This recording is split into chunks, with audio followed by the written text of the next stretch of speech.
Salut à tous, c'est KB, bienvenue dans cette toute nouvelle vidéo YouTube. Aujourd'hui, on se retrouve pour parler d'un sujet un peu particulier, puisqu'on va parler du body positive. Il s'agit d'une vidéo qui n'était pas du tout prévue à la base, mais il s'agit d'un sujet très important qui pose certains problèmes dans la société actuelle. Je vais développer tout ça dans la suite. Alors, il s'agit d'un sujet très sensible, et dans cette vidéo, je ne vais donner que mon avis personnel. Donc si tu n'es pas d'accord avec moi, n'hésite pas à venir débattre avec bienveillance en commentaire. Je serai ravi de vous lire et de débattre gentiment avec vous.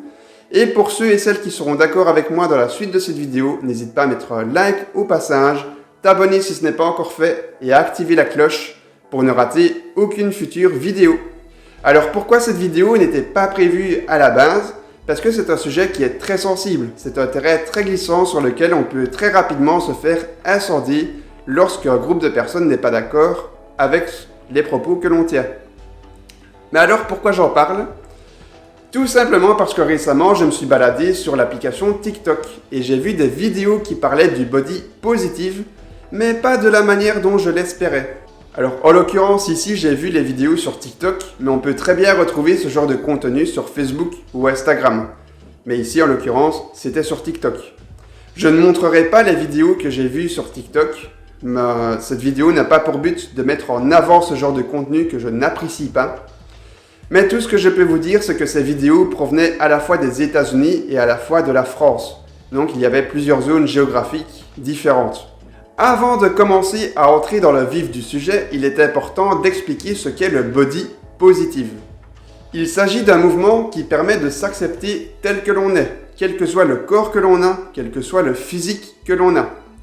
Sur papier, je suis entièrement d'accord, ça a l'air hyper cool, mais malheureusement, certaines personnes poussent le concept tellement loin que ça le devient extrême et dangereux. Je vais expliquer tout ça par la suite. D'abord, pourquoi c'est cool ?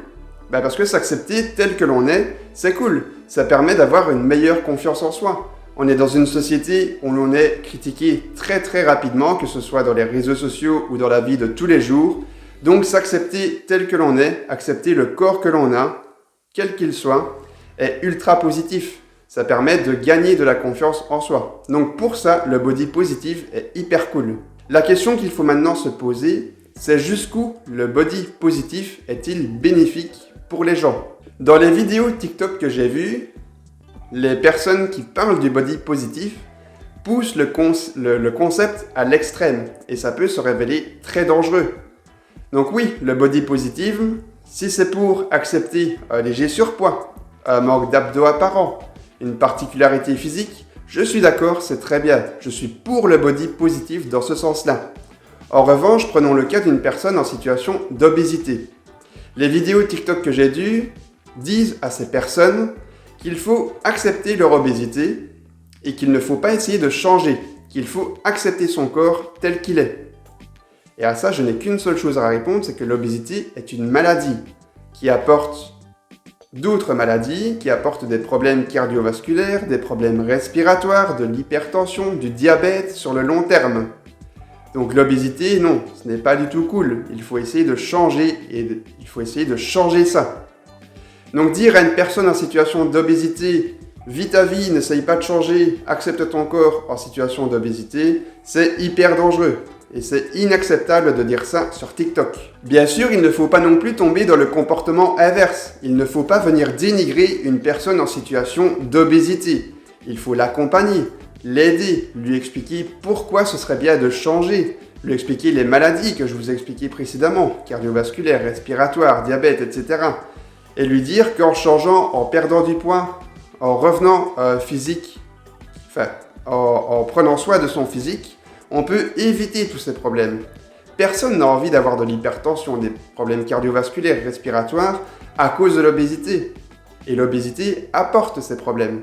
Donc il ne faut pas tomber dedans, ou alors il faut essayer de changer si on est dedans. Mais il ne faut surtout pas dénigrer les personnes qui sont en situation d'obésité. Elles savent déjà qu'elles sont en situation d'obésité. Il faut juste leur expliquer qu'il faut changer et pourquoi il faut changer, mais toujours avec bienveillance.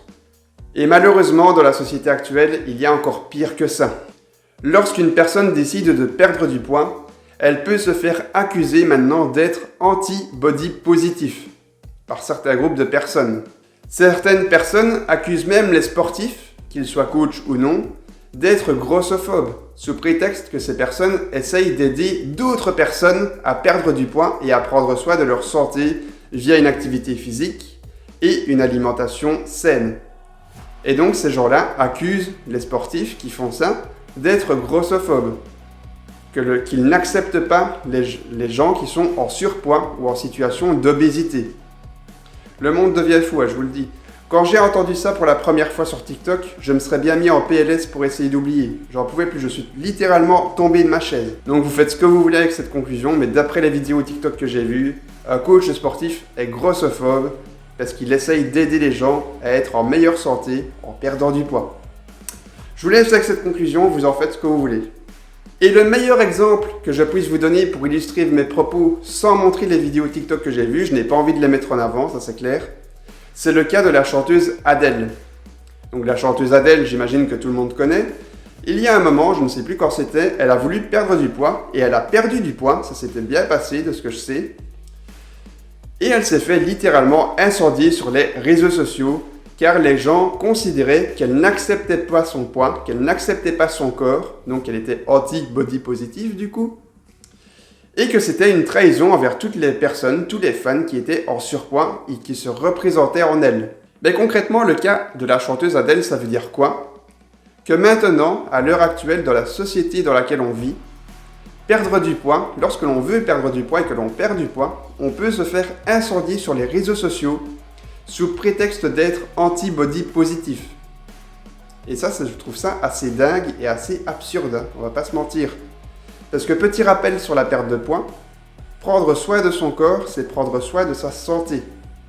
Donc perdre du poids pour avoir un meilleur physique, c'est prendre soin de sa santé. Ça, il ne faut pas l'oublier. Et je ne comprends pas comment les vidéos TikTok peuvent arriver à la conclusion qu'un coach est grossophobe ou anti-body positive, ou qu'une chanteuse qui perd du poids est anti-body positive. C'est juste prendre soin de sa santé. Je ne comprends pas comment on peut arriver à cette conclusion de manière logique et limpide. Et comment d'autres personnes aiment ces vidéos et sont d'accord avec, c'est ça le pire. Parce que pour rappel, le but du coach sportif, ce n'est pas de dire à quelqu'un que être en surpoids ou en situation d'obésité, c'est pas bien. C'est pas du tout ça le rôle du coach. Le rôle du coach, c'est d'expliquer pourquoi il faut changer et en quoi ce serait meilleur pour l'avenir. Il faut expliquer avec bienveillance. L'obésité, il faut être clair, c'est une maladie qui apporte tout un tas de problèmes pour la personne qui est dans cette situation. Donc il faut accompagner les personnes, les aider, avoir une alimentation saine, réintroduire de l'activité physique pour changer et aller mieux. En revanche, si la personne qui est en situation d'obésité n'a pas envie de changer, personne ne pourra rien y faire. On ne peut pas aider quelqu'un qui ne veut pas. On ne peut aider que les personnes qui ont envie de se battre pour changer et aller mieux. Et pour autant, ce n'est pas du tout grossophobe ou anti-body positive. Il faut juste être clair que être en situation d'obésité, c'est une maladie, tout simplement. On ne peut pas aider tout le monde, malheureusement. Il est maintenant temps de conclure cette vidéo. Que penser du body positive? Alors, je suis pour le body positif, mais uniquement dans une certaine mesure. Il faut être clair, les extrêmes dont j'ai parlé dans cette vidéo, je ne suis pas du tout pour. Si ça permet de s'accepter avec un léger surpoids ou une particularité physique, évidemment je suis pour le body positive à 100%. En revanche, si le body positif n'est qu'un prétexte pour se laisser aller et ne pas prendre soin de soi, alors je suis littéralement contre, à 1000%. Donc il faut être mesuré. Comme dans tout mouvement, il y a des dérives. Donc le body positive, je trouve ça hyper bien. Ça permet aux gens de prendre confiance en eux, mais uniquement dans une certaine mesure. Si c'est juste un prétexte pour se laisser aller, manger n'importe quoi et vivre comme on a envie sans aucune conséquence derrière, je suis contre, littéralement, à 100%. Cette vidéo est maintenant terminée, j'espère qu'elle vous aura plu. N'hésite pas à me dire en commentaire ce que tu penses de ce sujet et de mes propos dans cette vidéo. J'espère que j'ai été suffisamment clair dans mes explications. Donc oui, je suis pour le body positive. C'est un beau mouvement qui permet de s'accepter tel que l'on est. Mais comme dans tout mouvement, il faut faire attention à cette dérive. Donc si la vidéo t'a plu, n'hésite pas, comme je l'ai dit, à activer la cloche, t'abonner, mettre un pouce en l'air, commenter, on pourra en débattre avec bienveillance si vous avez envie. N'hésite pas à me rejoindre sur mes réseaux sociaux, Facebook, Instagram, TikTok pour du contenu exclusif. Sur ce, porte-toi bien, fais du sport. Ciao!